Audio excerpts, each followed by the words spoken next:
నేను ఎద్దుని, ఆ పరమశివుడికి నందిగా, భక్తికి బసవన్నగా, సంక్రాంతికి గంగిరెద్దుగా, వ్యవసాయానికి ఆధారంగా వెలసిల్లాను.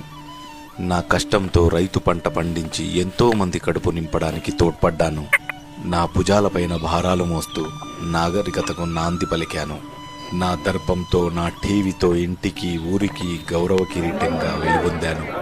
నేను చేయని పని లేదు, నన్ను వాడని ఇల్లు లేదు. ఆవు పుడితే అమ్మగారు, ఎద్దు పుడితే అయ్యగారు సంబరపడే రోజులు కల్లారా చూశాను.